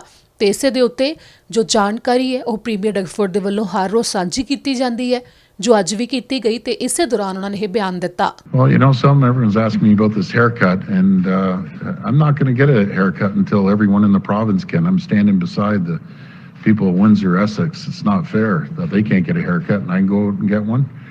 So I'm going to stand with them, and I'm not going to go to any patio restaurants either until everyone in this province can go there. And I'm going to support the people of Windsor, Essex. I know it's not much, but I'll continue supporting them. So I'll get clipped after everyone else gets clipped down in Windsor, Essex. But I just want to tell the people I support them down there. ਅਗਲੀ ਖਬਰ Abbotsford ਤੋਂ ਹੈ। Abbotsford police ਦੇ ਵੱਲੋਂ ਜਾਣਕਾਰੀ ਦਿੱਤੀ ਗਈ ਹੈ ਕਿ ਉਹਨਾਂ ਨੂੰ ਗੱਡੀ ਵਿੱਚ ਇੱਕ ਲਾਸ਼ ਮਿਲੀ ਹੈ। ਇੱਕ ਵਿਅਕਤੀ ਦੀ ਮੌਤ ਹੋਣ ਦੇ ਬਾਰੇ ਪੁਲਿਸ ਨੇ ਜਾਣਕਾਰੀ ਦਿੰਦੇ ਹੋਏ ਇੱਥੇ ਦੱਸਿਆ ਹੈ ਕਿ ਐਬਸਫੋਰਡ ਐਮਰਜੈਂਸੀ ਸਰਵਿਸਿਜ਼ ਨੂੰ ਜੌਨ ਪਾਰਕ ਵਿੱਚ ਬੁਲਾਇਆ ਗਿਆ, ਜਿੱਥੇ ਕਿ ਪਾਰਕਿੰਗ ਲਾਟ ਦੇ ਵਿੱਚ ਕੱਲ ਸ਼ਾਮੀ 7:30 ਵਜੇ ਦੇ ਕਰੀਬ ਇੱਕ ਵਿਅਕਤੀ ਗੱਡੀ 'ਚ ਮੌਜੂਦ ਸੀ ਤੇ ਜਦੋਂ ਪੁਲਿਸ ਨੇ ਨੇੜੇ ਹੋ ਕੇ ਦੇਖਿਆ ਤਾਂ ਸਫੇਦ ਰੰਗ ਦੀ SUV ਦੇ ਵਿੱਚ ਡਰਾਈਵਰ ਸੀਟ ਦੇ ਉੱਤੇ ਜੋ ਵਿਅਕਤੀ ਸੀ ਉਸ ਦੀ ਮੌਤ ਹੋ ਚੁੱਕੀ ਸੀ। ਉਸ ਵਾਹਨ ਦੀ ਲਾਇਸੈਂਸ ਪਲੇਟ ਬ੍ਰਿਟਿਸ਼ ਕੋਲੰਬੀਆ ਦੀ ਨਹੀਂ ਹੈ, ਅਜਿਹੀ ਜਾਣਕਾਰੀ ਵੀ ਦਿੱਤੀ ਗਈ ਹੈ। ਇਸ ਦੇ ਨਾਲ ਹੀ ਪੁਲਿਸ ਨੇ ਕਿਹਾ ਕਿ ਐਮਰਜੈਂਸੀ ਸਰਵਿਸਿਜ਼ ਨੇ ਮੌਕੇ ਤੇ ਹੀ ਵਿਅਕਤੀ ਨੂੰ ਮ੍ਰਿਤਕ ਐਲਾਨ ਦਿੱਤਾ ਸੀ, ਜਿਸ ਦੇ ਉੱਤੇ major crime detectives, forensic identification members ਤੇ BC ਕੋਰਨਰਸ ਸਰਵਿਸ ਦੇ ਵੱਲੋਂ ਪੁਲਿਸ ਦੇ ਨਾਲ ਮਿਲ ਕੇ ਜਾਂਚ ਕੀਤੀ ਜਾ ਰਹੀ ਹੈ, ਜਿਨ੍ਹਾਂ ਕਿਹਾ ਕਿ ਜਾਂਚ ਹਜੇ ਸ਼ੁਰੂਆਤੀ ਦੌਰ ਦੇ ਵਿੱਚ ਹੈ ਤੇ ਉਹ ਹਜੇ ਇਸ ਦੇ ਬਾਰੇ ਹੋਰ ਜ਼ਿਆਦਾ ਜਾਣਕਾਰੀ ਨਹੀਂ ਦੇ ਸਕਦੇ। ਪਰ ਇਸ ਦੇ ਬਾਰੇ ਜੇਕਰ ਕਿਸੇ ਹੋਰ ਨੂੰ ਕੋਈ ਜਾਣਕਾਰੀ ਹੋਵੇ ਤਾਂ ਐਬਸਫੋਰਡ ਪੁਲਿਸ ਦੇ ਨਾਲ 6048595225 ਦੇ ਉੱਤੇ ਸਿੱਧਾ ਸੰਪਰਕ ਕੀਤਾ ਜਾ ਸਕਦਾ ਹੈ। ਐਬਸਫੋਰਡ ਪੁਲਿਸ ਨੇ ਕੱਲ ਸ਼ਾਮ ਦੀ ਇਸ ਘਟਨਾ ਬਾਰੇ ਅੱਜ ਹੀ ਜਾਣਕਾਰੀ ਦਿੱਤੀ ਹੈ। ਇਸ ਦੇ ਨਾਲ ਹੀ ਹੁਣ ਅਗਲੀ ਖਬਰ ਦੇ ਵੱਲ ਰੁਖ ਕਰਦੇ ਹਾਂ, ਜੋ ਕਿ ਸਰੀ ਤੋਂ ਹੈ। ਸਰੀ ਵਿੱਚ ਅੱਜ ਇੱਕ ਘਰ ਨੂੰ ਅੱਗ ਲੱਗਣ ਦਾ ਮਾਮਲਾ ਸਾਹਮਣੇ ਆਇਆ। ਚਸ਼ਮਦੀਦਾਂ ਦੇ ਵੱਲੋਂ ਮੌਕੇ ਤੋਂ ਕੁਝ ਵੀਡੀਓਜ਼ ਬਣਾ ਕੇ ਵੀ ਸੋਸ਼ਲ ਮੀਡੀਆ ਦੇ ਉੱਤੇ ਸਾਂਝੀਆਂ ਕੀਤੀਆਂ ਗਈਆਂ, ਜਿਸ ਦੀਆਂ ਤਸਵੀਰਾਂ ਤੁਹਾਨੂੰ ਵੀ ਦਿਖਾਉਂਦੇ ਹਾਂ। ਇਹਨਾਂ ਤਸਵੀਰਾਂ ਵਿੱਚ ਦਿਖਾਈ ਦੇ ਰਿਹਾ ਹੈ ਕਿ ਘਰ ਨੂੰ ਕਾਫੀ ਜ਼ਿਆਦਾ ਅੱਗ ਲੱਗੀ ਹੋਈ ਹੈ, ਜਿਸ ਵਿੱਚ ਚਸ਼ਮਦੀਦਾਂ ਦੇ ਵੱਲੋਂ ਇਹ ਵੀ ਸਾਂਝਾ ਕੀਤਾ ਗਿਆ ਹੈ ਕਿ ਪਹਿਲਾਂ ਇੱਕ ਕਾਫੀ ਉੱਚੀ ਆਵਾਜ਼ ਉਹਨਾਂ ਨੂੰ ਸੁਣਨ ਨੂੰ ਮਿਲੀ, ਜਿਸ ਤੋਂ ਬਾਅਦ ਅੱਗ ਲੱਗਣੀ ਸ਼ੁਰੂ ਹੋ ਗਈ ਤੇ ਇੱਕਦਮ ਅੱਗ ਕਾਫੀ ਜ਼ਿਆਦਾ ਫੈਲ ਗਈ। ਅੱਗ ਦੇ ਉੱਤੇ ਕਾਬੂ ਵੀ ਜਦੋਂ ਫਾਇਰ ਫਾਈਟਰ ਪਹੁੰਚੇ ਉਹਨਾਂ ਦੇ ਵੱਲੋਂ ਪਾ ਲਿਆ ਗਿਆ। ਅੱਜ ਦੁਪਹਿਰ 1:51 ਦੀ ਇਹ ਵੀਡੀਓ ਦੱਸੀ ਗਈ ਹੈ। ਟਵਿੱਟਰ ਦੇ ਉੱਤੇ ਯੂਜ਼ਰ ਐਂਡੀ ਬਾਰੀਅਰ ਦੇ ਵੱਲੋਂ ਇਸ ਵੀਡੀਓ ਨੂੰ ਸਾਂਝਾ ਵੀ ਕੀਤਾ ਗਿਆ, ਜਿਸ ਦੇ ਬਾਰੇ ਤੁਹਾਨੂੰ ਦੱਸ ਰਹੇ ਹਾਂ ਕਿ ਅੱਜ ਯਾਨੀ ਕਿ ਮੰਗਲਵਾਰ 23 ਜੂਨ ਦੀ ਇਹ ਵੀਡੀਓ ਹੈ। 103 ਐਵੇਨਿਊ ਤੇ 143 ਸਟਰੀਟ ਦੀ ਇੰਟਰਸੈਕਸ਼ਨ ਦੇ ਕੋਲ ਇਹ ਘਰ ਮੌਜੂਦ ਹੈ, ਜਿਸ ਨੂੰ ਅੱਗ ਲੱਗੀ। ਇਸ ਮੌਕੇ ਪੁਲਿਸ ਅਧਿਕਾਰੀਆਂ ਨੇ ਦੁਪਹਿਰੇ ਇਹੋ ਜਾਣਕਾਰੀ ਦਿੱਤੀ ਸੀ ਕਿ ਕੁਝ ਸਮੇਂ ਵਾਸਤੇ ਰੋਡ ਨੂੰ ਬੰਦ ਕੀਤਾ ਗਿਆ ਹੈ। ਅੱਗ ਲੱਗਣ ਦੇ ਕਰਕੇ ਜੋ ਉੱਥੇ ਹਾਲਾਤ ਬਣੇ ਅੱਗ ਦੇ ਉੱਤੇ ਕਾਬੂ ਪਾਉਣ ਦੇ ਵਾਸਤੇ, ਉਸ ਤੋਂ ਬਾਅਦ ਪੁਲਿਸ ਦੇ ਵੱਲੋਂ ਹਜੇ ਤੱਕ ਤਾਂ ਕੋਈ ਜਾਣਕਾਰੀ ਇਸ ਦੇ ਉੱਤੇ ਨਹੀਂ ਦਿੱਤੀ ਗਈ ਹੈ ਤੇ ਨਾ ਹੀ ਇਹ ਦੱਸਿਆ ਗਿਆ ਕਿ ਅੱਗ ਲੱਗਣ ਦਾ ਕਾਰਨ ਕੀ ਰਿਹਾ ਹੈ। ਇਸ ਦੇ ਉੱਤੇ ਜੇਕਰ ਕੋਈ ਹੋਰ ਜਾਣਕਾਰੀ ਸਾਹਮਣੇ ਆਉਂਦੀ ਹੈ ਤੁਹਾਨੂੰ ਦੱਸਾਂਗੇ, ਪਰ ਇੱਥੇ ਇਹ ਜ਼ਰੂਰ ਦੱਸ ਦਈਏ ਕਿ ਬਚਾਅ ਰਿਹਾ ਹੈ ਕਿ ਇਸ ਅੱਗ ਦੇ ਵਿੱਚ ਕਿਸੇ ਦੇ ਵੀ ਜ਼ਖਮੀ ਹੋਣ ਦੀ ਖਬਰ ਨਹੀਂ ਹੈ। ਅਗਲੀ ਖਬਰ ਸਰੀ ਤੋਂ ਹੀ ਹੈ। ਸਰੀ RCMP ਨੇ ਇੱਕ ਹਾਦਸੇ ਦੇ ਮਾਮਲੇ ਵਿੱਚ ਡੈਸ਼ਕੈਮ ਫੁਟੇਜ ਦੇ ਵਾਸਤੇ ਮਦਦ ਲਈ ਸਹਿਯੋਗ ਦੀ ਮੰਗ ਕੀਤੀ ਹੈ। ਸਰੀ RCMP ਨੇ ਇੱਕ ਮਾਮਲੇ ਦੇ ਜਾਂਚ ਵਾਸਤੇ ਸਹਿਯੋਗ ਦੀ ਮੰਗ ਕੀਤੀ ਹੈ, ਜਿਨ੍ਹਾਂ ਕਿਹਾ ਕਿ 16 ਜੂਨ ਨੂੰ ਜਿਹੜਾ ਹਾਦਸਾ ਵਾਪਰਿਆ ਸੀ ਸਰੀ ਦੇ ਨਿਊਟਨ ਖੇਤਰ ਵਿੱਚ ਸਟ੍ਰਾਬੇਰੀ ਹਿੱਲ ਦੇ ਕੋਲ 5:40 ਤੇ ਉਹ ਹਾਦਸਾ ਵਾਪਰਿਆ ਸੀ, ਜਦੋਂ ਇੱਕ ਮੋਟਰਸਾਈਕਲ ਦੀ ਟੈਸਲਾ ਗੱਡੀ ਦੇ ਨਾਲ ਟੱਕਰ ਹੋ ਗਈ ਸੀ। ਇਸ ਟੱਕਰ ਦੇ ਵਿੱਚ ਮੋਟਰਸਾਈਕਲ ਚਾਲਕ ਨੇ ਦਮ ਤੋੜ ਦਿੱਤਾ ਸੀ ਤੇ ਟੈਸਲਾ ਦਾ ਡਰਾਈਵਰ ਮੌਕੇ ਤੇ ਹੀ ਮੌਜੂਦ ਰਿਹਾ ਤੇ ਉਸਨੇ ਪੁਲਿਸ ਨੂੰ ਜਾਂਚ ਦੇ ਵਿੱਚ ਸਹਿਯੋਗ ਵੀ ਦਿੱਤਾ। ਅਧਿਕਾਰੀਆਂ ਨੇ ਦੱਸਿਆ ਕਿ ਇਸ ਮਾਮਲੇ ਵਿੱਚ ਉਹਨਾਂ ਨੂੰ ਚਸ਼ਮਦੀਦਾਂ ਦੀ ਵੀ ਲੋੜ ਹੈ ਤੇ ਨਾਲ ਹੀ ਮੌਕੇ ਦੇ ਉੱਤੇ ਜੇਕਰ ਕੋਈ ਗੱਡੀ ਲੰਘ ਰਹੀ ਸੀ ਤਾਂ ਉਸ ਗੱਡੀ ਦੀ ਡੈਸ਼ਕੈਮ ਵੀਡੀਓ ਜੇਕਰ ਕਿਸੇ ਕੋਲ ਹੋਵੇ ਤਾਂ ਉਹ ਜ਼ਰੂਰ ਪੁਲਿਸ ਦੇ ਨਾਲ ਸਾਂਝੀ ਕੀਤੀ ਜਾਵੇ। ਇਸ ਸੰਬੰਧੀ ਜਾਣਕਾਰੀ ਦੇਣ ਵਾਸਤੇ ਸਰੀ RCMP ਨਾਲ 6045990502 ਦੇ ਉੱਤੇ ਸਿੱਧਾ ਸੰਪਰਕ ਕੀਤਾ ਜਾ ਸਕਦਾ ਹੈ। ਅੱਗੇ ਡੈਲਟਾ ਪੁਲਿਸ ਦੇ ਵੱਲੋਂ ਵੀ ਇੱਕ ਮਾਮਲੇ ਨੂੰ ਸੁਲਝਾਉਣ ਵਾਸਤੇ ਮਦਦ ਦੀ ਮੰਗ ਕੀਤੀ ਗਈ ਹੈ। ਪੁਲਿਸ ਨੇ ਕਿਹਾ ਕਿ ਇੱਕ ਘਰ ਦੇ ਵਿੱਚ ਇਹ ਘਟਨਾ ਵਾਪਰੀ, ਜਿਸ ਨੂੰ ਲੈ ਕੇ ਉਹ ਚਸ਼ਮਦੀਦਾਂ ਜਾਂ ਫਿਰ ਡੈਸ਼ਕੈਮ ਫੁਟੇਜ ਦੀ ਭਾਲ ਕਰ ਰਹੇ ਨੇ। ਡੈਲਟਾ ਪੁਲਿਸ ਨੇ ਇੱਕ ਮਾਮਲੇ ਦੀ ਜਾਂਚ ਲਈ ਸਹਿਯੋਗ ਦੀ ਮੰਗ ਕੀਤੀ ਹੈ। ਮਾਮਲਾ ਸੋਮਵਾਰ ਦਾ ਹੈ। ਲੈਡਨਰ ਤੋਂ ਇਹ ਮਾਮਲਾ, ਜਦੋਂ ਇੱਕ ਘਰ ਵਿੱਚ ਕਿਸੇ ਵੱਲੋਂ ਹਮਲਾ ਕਰਨ ਦੀ ਕੋਸ਼ਿਸ਼ ਕੀਤੀ ਗਈ। ਦੁਪਹਿਰ ਦੇ ਸਮੇਂ ਕੋਲਮੈਨ ਪਲੇਸ ਵਿੱਚ ਇੱਕ ਘਰ 'ਚ ਅਜਿਹੀ ਘਟਨਾ ਵਾਪਰੀ। ਪੁਲਿਸ ਦਾ ਮੰਨਣਾ ਹੈ ਕਿ ਇਹ ਘਟਨਾ ਟਾਰਗੇਟਿਡ ਹੈ, ਜਿਸ ਦੇ ਵਿੱਚ ਹਥਿਆਰਾਂ ਦੀ ਸ਼ਮੂਲੀਅਤ ਵੀ ਹੈ। ਇਸ ਜਾਣਕਾਰੀ ਨੂੰ ਡੈਲਟਾ ਪੁਲਿਸ ਡਿਪਾਰਟਮੈਂਟ ਤੋਂ ਪਬਲਿਕ ਅਫੇਅਰਸ ਮੈਨੇਜਰ ਦੇ ਵੱਲੋਂ ਜਾਰੀ ਕੀਤਾ ਗਿਆ ਹੈ, ਜਿਨ੍ਹਾਂ ਇਹ ਵੀ ਕਿਹਾ ਕਿ ਬਚਾਅ ਰਹਿ ਗਿਆ ਕਿ ਇਸ ਘਟਨਾ ਵਿੱਚ ਕੋਈ ਵੀ ਜ਼ਖਮੀ ਨਹੀਂ ਹੋਇਆ। ਇਸ ਦੇ ਬਾਰੇ ਵਿਸਥਾਰ ਵਿੱਚ ਪੁਲਿਸ ਨੇ ਨਹੀਂ ਦੱਸਿਆ ਕਿ ਕੌਣ ਤੇ ਕਿਵੇਂ ਘਰ ਵਿੱਚ ਆਇਆ ਸੀ, ਪਰ ਇਹ ਜ਼ਰੂਰ ਉਹਨਾਂ ਨੇ ਕਿਹਾ ਕਿ ਖੇਤਰ ਦੀ ਕਿਸੇ ਕੋਲ ਵੀ ਸੋਮਵਾਰ ਦੁਪਹਿਰ ਦੀ ਕੋਈ ਵੀਡੀਓ ਫੁਟੇਜ ਹੋਵੇ ਤਾਂ ਉਹਨਾਂ ਦੇ ਨਾਲ ਸੰਪਰਕ ਜ਼ਰੂਰ ਕੀਤਾ ਜਾਵੇ ਤੇ ਇਸ ਦੇ ਨਾਲ ਹੀ ਜੇਕਰ ਕਿਸੇ ਕੋਲ ਡੈਸ਼ਕੈਮ ਫੁਟੇਜ ਹੈ ਉਸ ਦੇ ਵਾਸਤੇ ਵੀ ਪੁਲਿਸ ਦੇ ਵੱਲੋਂ ਜਾਣਕਾਰੀ ਦੀ ਭਾਲ ਕੀਤੀ ਜਾ ਰਹੀ ਹੈ। ਡੈਲਟਾ ਪੁਲਿਸ ਦੇ ਨਾਲ 6049464411 ਦੇ ਉੱਤੇ ਸਿੱਧਾ ਸੰਪਰਕ ਕੀਤਾ ਜਾ ਸਕਦਾ ਹੈ।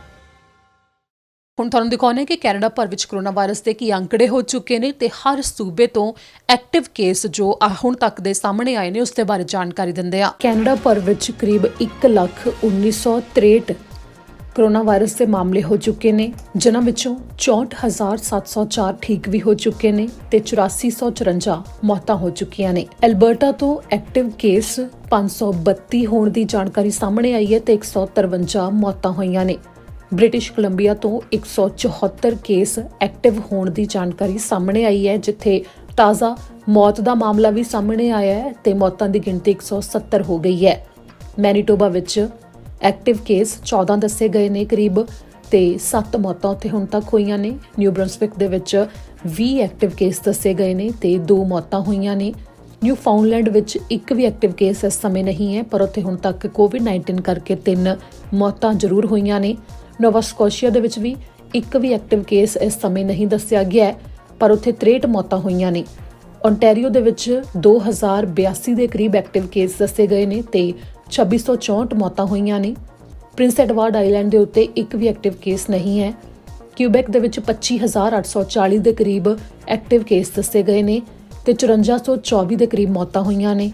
ਸਸਕੈਚੁਅਨ ਦੇ ਵਿੱਚ 98 ਦੇ ਕਰੀਬ ਐਕਟਿਵ ਕੇਸ ਦੱਸੇ ਗਏ ਨੇ ਤੇ 13 ਮੌਤਾਂ ਹੋਈਆਂ ਨੇ। ਨਾਰਥ ਵੈਸਟ ਟੈਰੀਟਰੀਜ਼ ਤੇ ਯੂਕੋਨ ਤੋਂ ਇੱਕ ਵੀ ਮਾਮਲਾ ਸਾਹਮਣੇ ਨਹੀਂ ਆਇਆ। ਹੁਣ ਅਗਲੀ ਖਬਰ ਦੇ ਵੱਲ ਰੁਖ ਕਰਦੇ ਹਾਂ, ਜੋ ਕਿ ਮੈਕਸੀਕੋ ਤੋਂ ਹੈ। ਮੈਕਸੀਕੋ ਦੇ ਵਿੱਚ ਕਾਫੀ ਭਿਆਨਕ ਭੂਚਾਲ ਆਇਆ। ਭੂਚਾਲ ਦੇ ਕਾਫੀ ਜ਼ਿਆਦਾ ਤੇਜ਼ ਝਟਕੇ ਮਹਿਸੂਸ ਕੀਤੇ ਗਏ, ਜਿਸ ਦੇ ਬਾਰੇ ਜਾਣਕਾਰੀ ਅਧਿਕਾਰੀਆਂ ਦੇ ਵੱਲੋਂ ਦਿੱਤੀ ਗਈ ਹੈ ਤੇ 2 ਮੌਤਾਂ ਦੀ ਹੁਣ ਤੱਕ ਪੁਸ਼ਟੀ ਕੀਤੀ ਗਈ ਹੈ। ਦੱਖਣੀ ਮੈਕਸੀਕੋ ਵਿੱਚ ਮੰਗਲਵਾਰ ਨੂੰ ਭੂਚਾਲ ਦੇ ਝਟਕੇ ਮਹਿਸੂਸ ਕੀਤੇ ਗਏ ਨੇ, ਜਿਸ ਦੇ ਨਾਲ ਹੁਣ ਤੱਕ 2 ਮੌਤਾਂ ਦੀ ਪੁਸ਼ਟੀ ਵੀ ਕੀਤੀ ਜਾ ਚੁੱਕੀ ਹੈ। ਜਾਣਕਾਰੀ ਮੁਤਾਬਕ ਭੂਚਾਲ ਕਾਫੀ ਮਜ਼ਬੂਤ ਸੀ, ਜਿਸ ਨਾਲ ਕਈ ਸੜਕਾਂ 'ਚ ਵੀ ਪਾੜ ਦੇਖਿਆ ਗਿਆ। ਭੂਚਾਲ ਨੂੰ ਮਹਿਸੂਸ ਕਰਦੇ ਹੀ ਲੋਕ ਘਰਾਂ ਤੋਂ ਬਾਹਰ ਆ ਗਏ। ਅਮਰੀਕਾ ਤੋਂ ਜਿਓਲੋਜੀਕਲ ਸਰਵੇਖਣ ਮੁਤਾਬਕ ਭੂਚਾਲ ਦੀ ਤੀਬਰਤਾ 7.4 ਤੱਕ ਦਰਜ ਕੀਤੀ ਗਈ ਹੈ, ਜਦਕਿ ਪਹਿਲਾਂ ਜਾਣਕਾਰੀ ਸਾਂਝੀ ਕੀਤੀ ਗਈ ਸੀ ਕਿ ਤੀਬਰਤਾ 7.7 ਤੱਕ ਹੈ।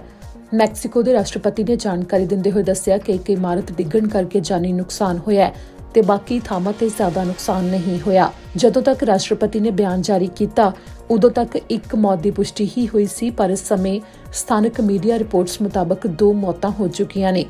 ਦੋਵੇਂ ਮੌਤਾਂ ਵੱਖੋ-ਵੱਖਰੀਆਂ ਥਾਵਾਂ ਦੇ ਉੱਤੇ ਹੋਈਆਂ ਨੇ। ਕਈ ਥਾਵਾਂ ਦੇ ਉੱਤੇ ਇਮਾਰਤਾਂ ਦੇ ਸ਼ੀਸ਼ੇ ਵੀ ਟੁੱਟੇ ਨੇ, ਕਈ ਕੰਧਾਂ ਵੀ ਡਿੱਗੀਆਂ ਨੇ।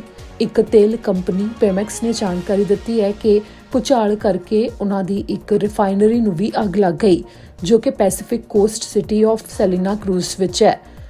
ਅੱਗ ਤੇ ਤੁਰੰਤ ਕਾਬੂ ਤਾਂ ਪਾ ਲਿਆ ਗਿਆ, ਪਰ ਇੱਕ ਕਾਮਾ ਅੱਗ ਕਰਕੇ ਜ਼ਖਮੀ ਹੋ ਗਿਆ। ਭੂਚਾਲ ਦੇ ਝਟਕੇ ਕਈ ਵਾਰ ਮਹਿਸੂਸ ਕੀਤੇ ਗਏ ਨੇ। ਮਹਿਸੂਸ ਕੀਤੇ ਗਏ ਝਟਕੇ ਕਾਫੀ ਛੋਟੇ ਸਨ, ਪਰ ਪਹਿਲਾਂ ਕਾਫੀ ਵੱਡੇ ਝਟਕੇ ਮਹਿਸੂਸ ਕੀਤੇ ਗਏ, ਜਿਨ੍ਹਾਂ ਦੇ ਨਾਲ ਹੀ ਜ਼ਿਆਦਾ ਨੁਕਸਾਨ ਵੀ ਹੋਇਆ। ਖਬਰਾਂ ਦੇ ਇਸ ਬੁਲੇਟਿਨ ਵਿੱਚ ਇੰਨਾ ਹੀ। ਮੈਨੂੰ ਦਿਓ ਇਜਾਜ਼ਤ। ਸਤਿ ਸ਼੍ਰੀ ਅਕਾਲ।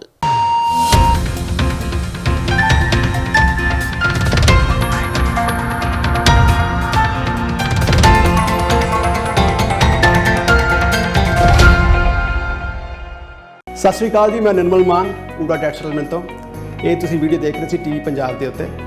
ਇਹੋ ਜਿਹੇ ਹੋਰ ਜਾਣਕਾਰੀ ਭਰਪੂਰ ਵੀਡੀਓ ਦੇਖਣ ਵਾਸਤੇ ਟੀਵੀ ਪੰਜਾਬ ਦੇ ਚੈਨਲ ਨੂੰ ਸਬਸਕ੍ਰਾਈਬ ਕਰੋ ਤੇ ਨਾਲ ਹੇਠ ਦਿੱਤੇ ਹੋਏ ਬੈਲ ਆਈਕਨ ਦੇ ਬਟਨ ਦਬਾਓ। ਸਤਿ ਸ਼੍ਰੀ ਅਕਾਲ।